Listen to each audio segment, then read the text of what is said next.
योगिता दिसायला सुंदर, मनमिळावू स्वभाव, नेहमी इतरांना मदत करणारी. योगिता एका प्राथमिक शाळेत शिक्षिका होती. योगिताचे सुशांत सोबत लग्न झाले होते. तिचा नवरा सुशांत एका मोठ्या कंपनीत नोकरीला होता. पण कोरोनामुळे ऑफिसची सर्व कामे बंद होती. सुशांत घरूनच काम करीत होता. अशातच सुशांतला एक मेल येतो व सुशांत योगिताला बोलतो, योगिता, उद्यापासून ऑफिसला जाणं सुरू बरं का. घरून काम करणं बंद. मेल आलाय हेड ऑफिसचा. योगिता, हो का? म्हणजे आता रोज तुझं टिफिन सुरू. चला, कुठेतरी रुटीन सुरू होईल. हो ना. आई, आई, हो बाळांनो, मलाही घरात बसून बसून अगदी कंटाळा आलाय. तुम्ही तर रोजच जाता बाहेर. तुम्हाला तर जास्तच कंटाळवाणं वाटत असेल. चला आता, तुझं ऑफिस सुरू होतंय. चांगलंच आहे.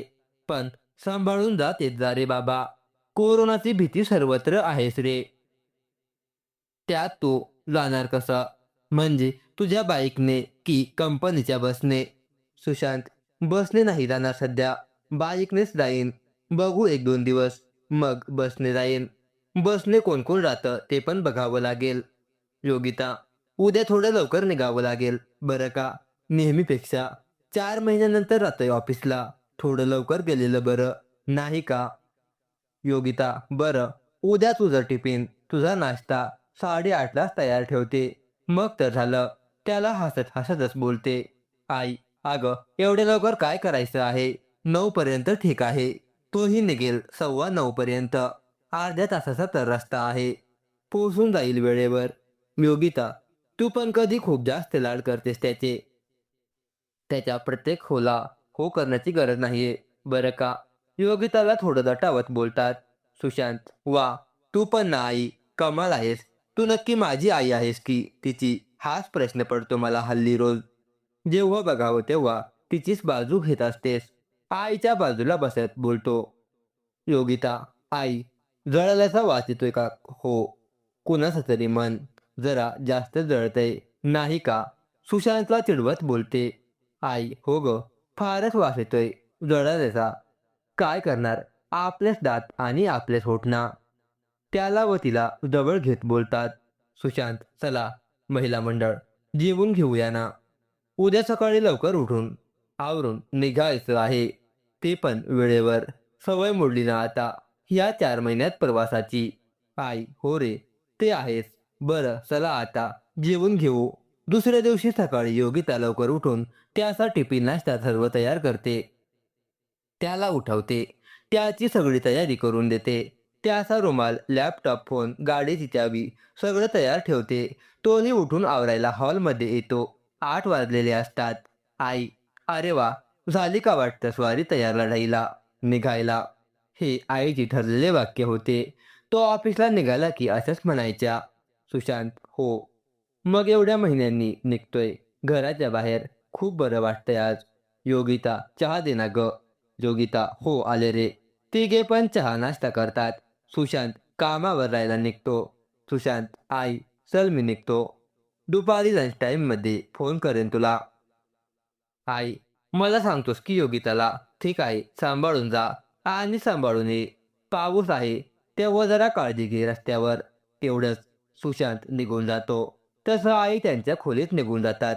योगिताही मागचं सगळं आवरून तिच्या खोलीत जाते. दुपारी 1 वाजता दोघी जेवायला बसतात. आई, आज घरात जरा रिकामं रिकामं वाटतंय ना. योगिता, योगिता, हो आई. सुशांत नाहीये ना चिडवायला, मस्करी करायला. नाही तर आतापर्यंत घर डोक्यावर घेतलं असतं त्याने. आताच्या त्याची सवय झालेली ना आपल्या दोघींना. त्यामुळे होतंय असं.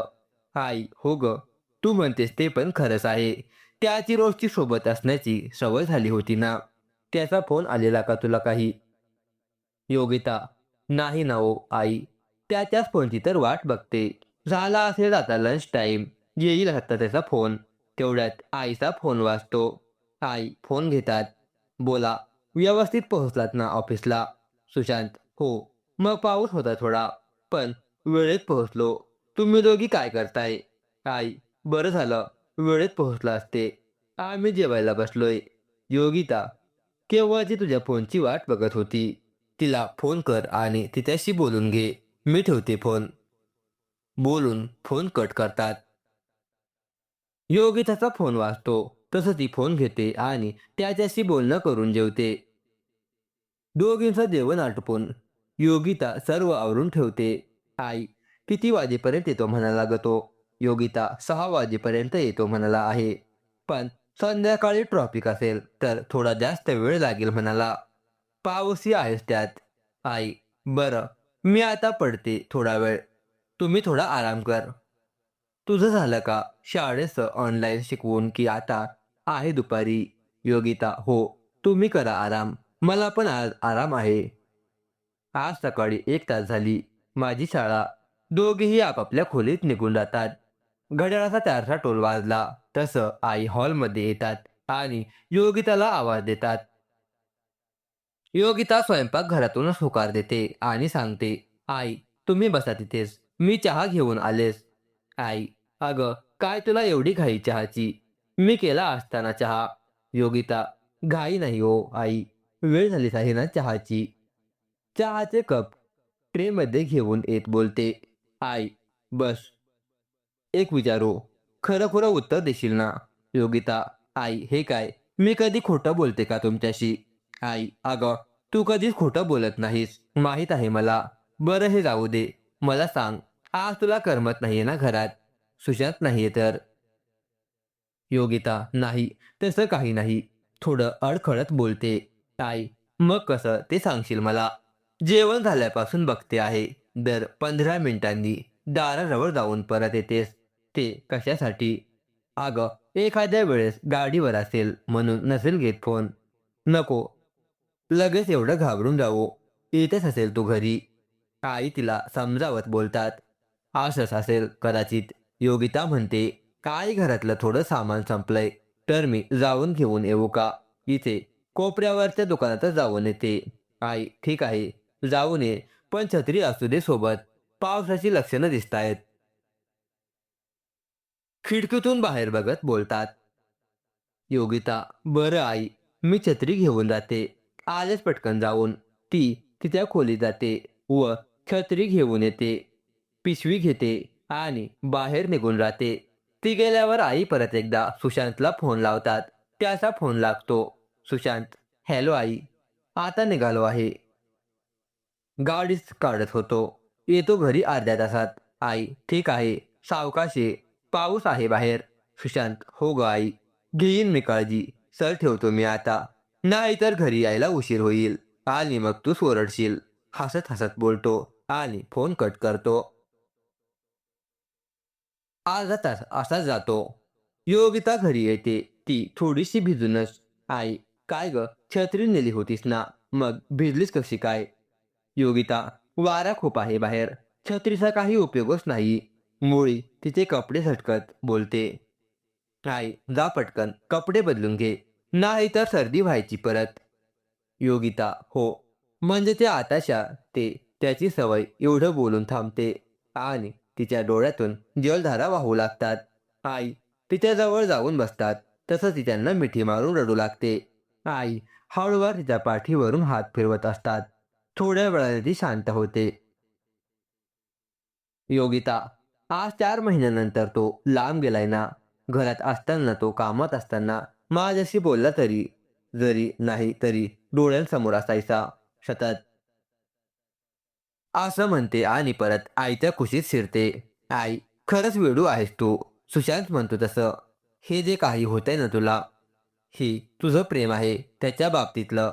समजलं? तिच्या डोक्यावर थोपटत बोलतात. योगिता आई तुम्ही पण ना. असं बोलून लाजते. आई तिच्याकडे बघून हलकेच हसतात. अशाच त्यांच्या गप्पा रंगतात. हळूहळू 6 वाजून जातात. 6चे 6 ठोके घड्याळ वाजवत तशी योगिता भानावर येते. अहो आई 6 वाजून गेले. कळलंच नाही वेळ कसा गेला ते. योगिता आईंना म्हणते. आई अगं हो ग. खरंच एवढा वेळ आपण बोलत बसलो. जरा सुशांतला फोन तरी करून बघ. निघाला की नाही अजून ऑफिसमधून? हो आई करते फोन. असे म्हणून फोन लावते. फोनची नुसती रिंग वाजत असते. तो फोन काही उचलत नाही. असे 4-5 वेळेस होते आई, काय ग, काय झालं? लागत नाहीये का फोन? योगिता, रिंग जाते पण फोन उचलत नाहीये सुशांत. थोडं घाबरूनच बोलते. योगिता, हो. आलेच कपडे बदलून. आई, अगं हो, तुला सांगायचं राहून गेलं. सुशांतशी बोलणं झालं बरं का माझं. तो निघालाय ऑफिसमधून. येईलच इतक्यात बहुतेक. योगिता, हो का? बरं झालं. तुमचं तरी बोलणं झालं त्याच्याशी. मला तर चैनच पडत नव्हतं. अजिबात. म्हणून बाहेर राहून आले. ती म्हणते आणि जीभ चावते. तिच्या लक्षात येतं की आपण चुकीचं बोलून गेलो आईसमोर. आई, ते आलं माझ्या लक्षात. किराणा सामान 2च दिवसांपूर्वी भरलंय. लगेच कसं संपेल सामान? तिच्याकडे हसून बघत बोलतात. योगिताही हलकेच असते आणि तिथून खोलीत निघून जाते. ती खोलीतून बाहेर येते. आई, पावसाचा जोर फारच वाढलाय.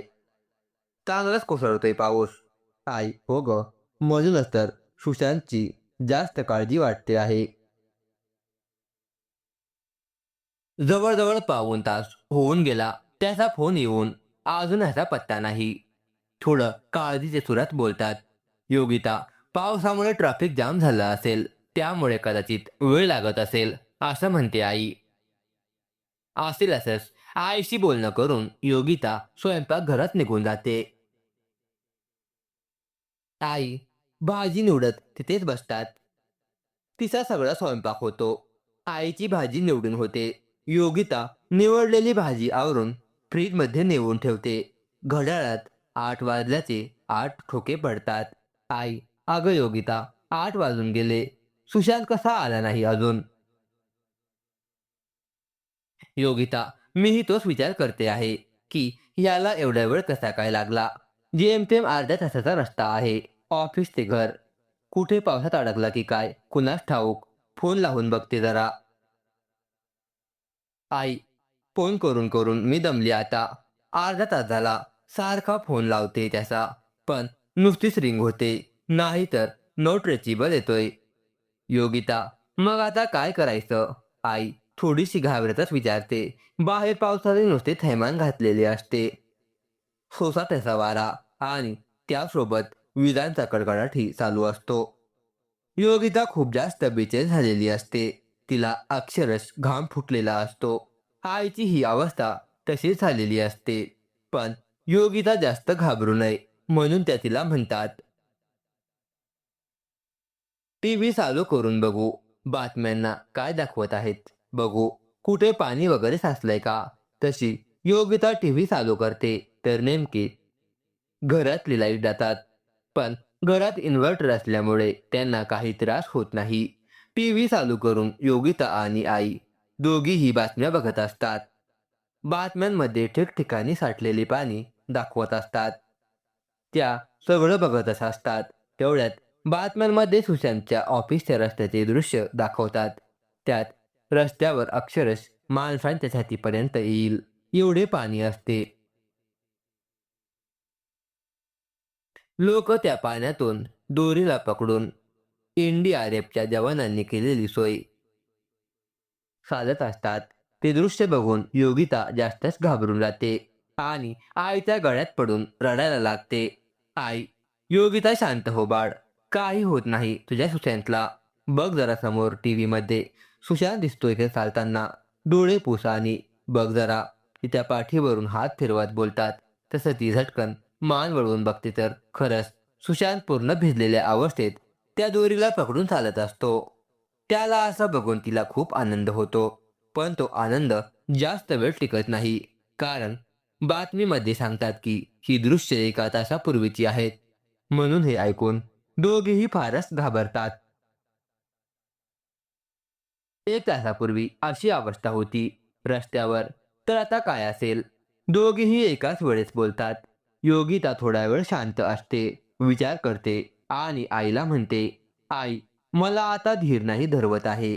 मी निघते सुशांतला शोधायला. तुम्ही घरीच थांबा. मी गेल्यावर जर तो आला तर मला फोन करा. आई, योगिता, अगं, एवढ्या वादळी पावसात कशी जाणार आहेस तू? आणि तुला काही झालं तर? नको असा वेडेपणा करू बाळा.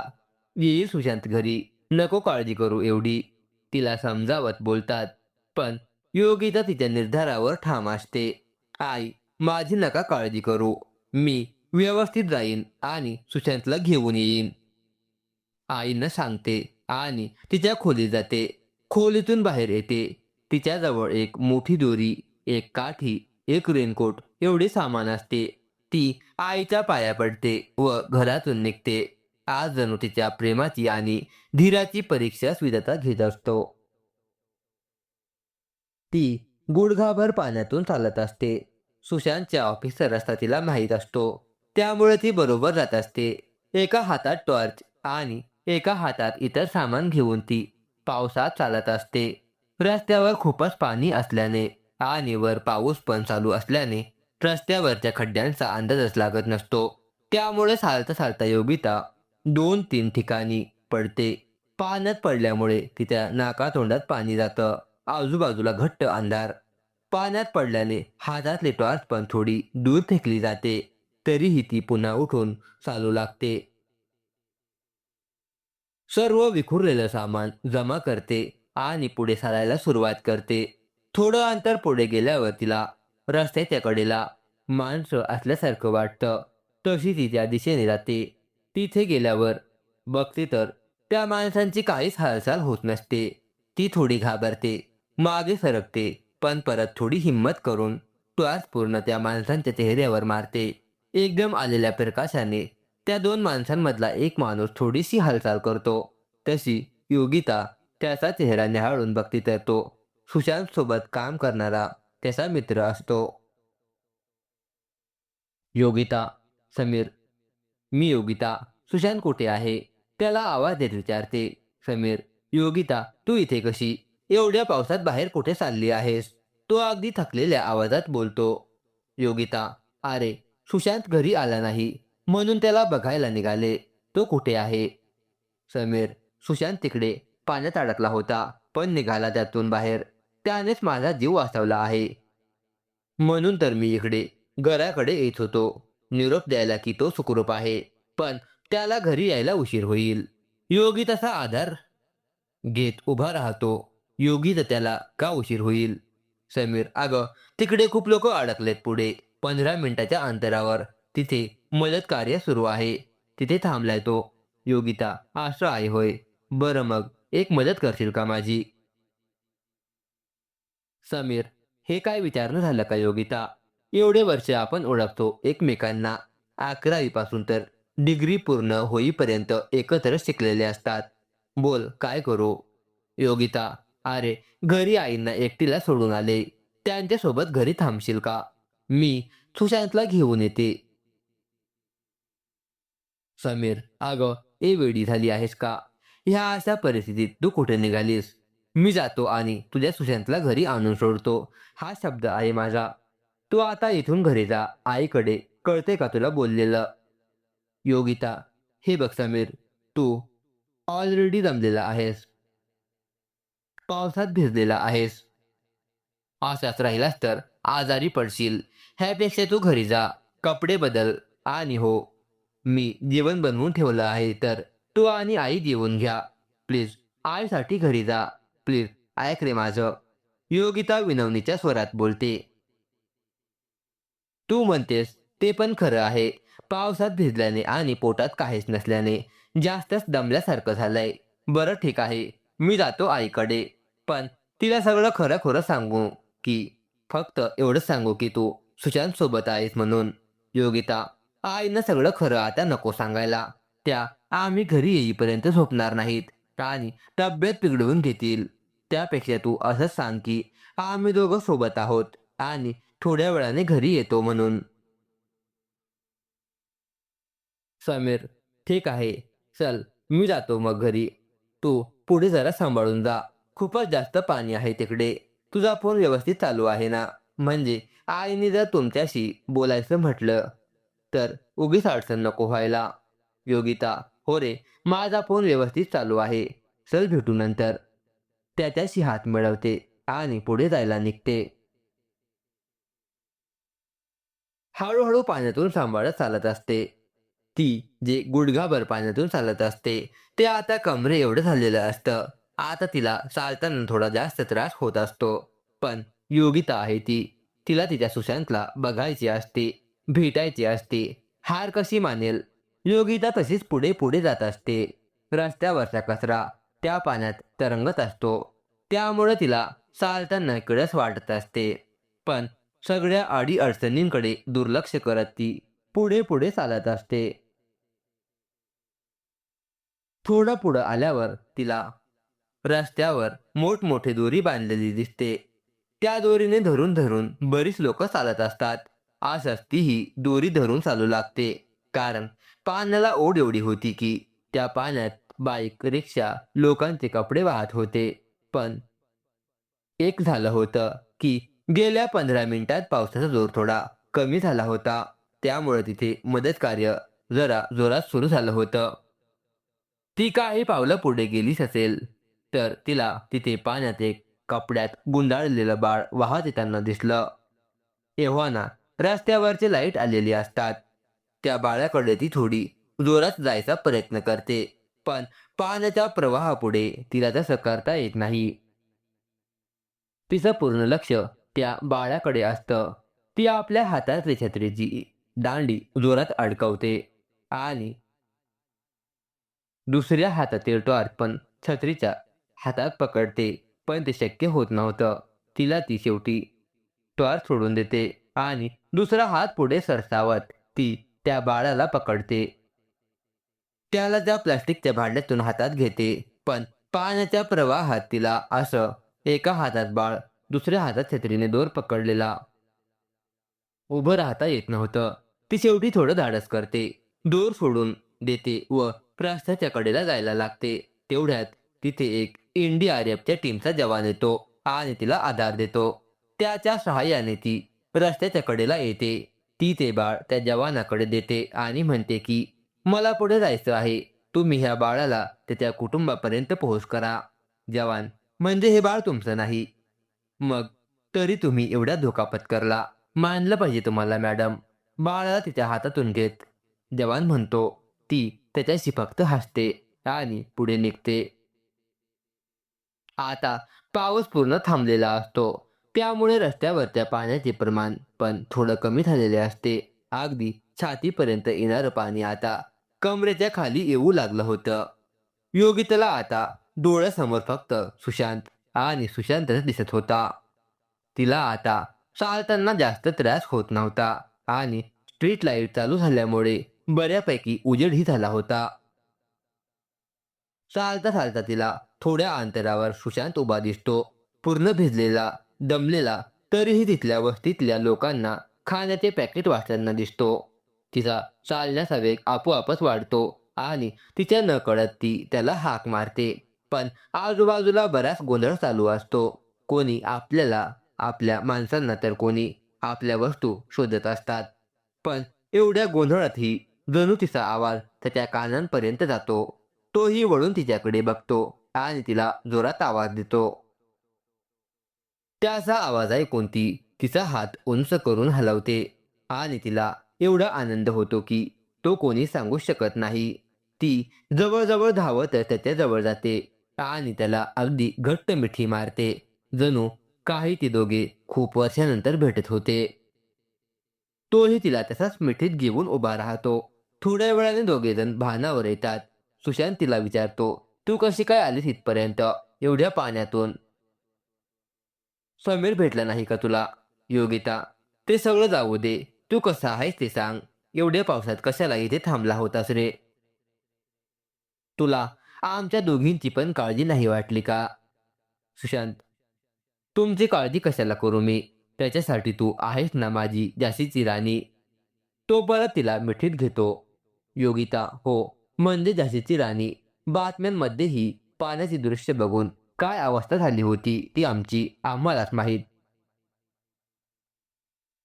ती त्याच्यापासून लांब होत बोलते. तेवढ्यात तिथे एन-डी-आर-एफचे जवान येतात आणि सुशांतला हाक मारून त्याच्याशी हात मिळवतात व त्याला शाबासकी देतात. योगिता हे सगळे बघतच राहते. तिला खूप कौतुक वाटते त्याचे आणि अभिमान वाटतो की हा माझा जीवनसाथी आहे, जो लोकांची एवढी काळजी घेतो. तो वेळ आल्यावर माझी किती काळजी घेईल. तिला स्वतःचाच अभिमान वाटत असतो. त्यांचं बोलणं सगळ्यांचं बोलणं चालूच असतं. तेवढ्यात योगिताला वाटेत भेटलेला NDRFचा जवान तिथे येतो. त्याच्यासोबत ते बाळ हातात घेतलेली एक बाई पण असते. ती योगिताजवळ येऊन तिच्या पायास पडायला जाते. तसं योगिता तिला आपल्या दोन्ही हातांनी दंडाला पकडते आणि म्हणते, "हे काय करताय तुम्ही ताई?" ती बाई, "ताई, तुमचं आभार कसं मानू तेच कळत नाही मला. तुम्ही माझ्या बाळाला वाचवलं आहे. सांगा, तुम्हाला त्याबदल्यात काय देऊ मी?" ती हात जोडत बोलत असते. "योगिता, नाही नाही, मी काही खूप मोठं काम नाही केलंय. तुम्ही असं काही बोलू नका. तुम्ही आता बाळाला घरी घेऊन जा. पावसात भिजले आहात तुम्ही दोघे पण." तिने जोडलेले हात आपल्या हातात पकडून बोलते. तशी ती बाई तिला म्हणते, "देव तुमच्या सगळ्या इच्छा पूर्ण करो. तुम्हाला आयुष्यात कायम आनंद मिळो." हा आशीर्वाद देताना जसे हात करतात तसे हात करून बोलते आणि त्या जवानांकडून आपल्या बाळाला घेऊन ती तिथून निघून जाते.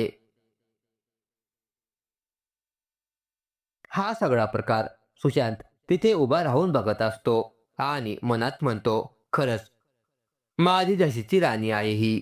I really proud of you, my love." तो असा विचार करतच असतो. तसं योगिता त्याच्याकडे बघते आणि मानेनेच विचारते, "काय झालं?" तोही मान हलवूनच काही नाही असं सांगतो. योगिता, "सुशांत, आता जर तुझं झालं असेल तर निघूया का घरी जायला?" आई वाट बघत असतील घरी. तेवढ्या तिचा फोन वाजतो. ती बघते तर समीरचा फोन आलेला असतो. ती फोन घेते. "हां, बोल रे. आई जाग्याच आहेत ना अजून? त्यांना सांग आम्ही येतच आहोत घरी. त्यांच्याकडे फोन दे. त्या स्वतः सुशांतशी बोलतील. तेव्हाच त्यांना शांत वाटेल." समीर, "मी फोन स्पीकरवर ठेवलेला आहे. तुम्ही बोला." सुशांत, "आई, मी एकदम ठीकठाक आहे. येतोच थोड्या वेळात घरी." "आई, तुम्ही दोघे पण वेडे आहात. 1 वाजून गेलाय रात्रीचा. या लवकर घरी." थोडं रडतच बोलतात. दोघांच्या काळजीने त्यांची अशी अवस्था झालेली असते. फोन बंद करतात. पाऊस थांबल्याने पाणी बरचसं कमी झालेलं असतं. सुशांत त्याची बाईक घेऊन येतो. ती बाईक त्याने एका झाडाला दोरीने बांधून ठेवलेली असते. तो बाईक घेऊन येतो व योगिता आणि सुशांत दोघेही घरी जायला निघतात. तर मैत्रिणींनो आणि मित्रांनो, तुम्हाला ही छोटीशी कथा कशी वाटली कमेंट बॉक्समध्ये नक्की कळवा. आणि अशाच नवनवीन कथा दररोज न चुकता ऐकण्याकरिता सर्वांनी चॅनलला सबस्क्राईब करून ठेवा. धन्यवाद.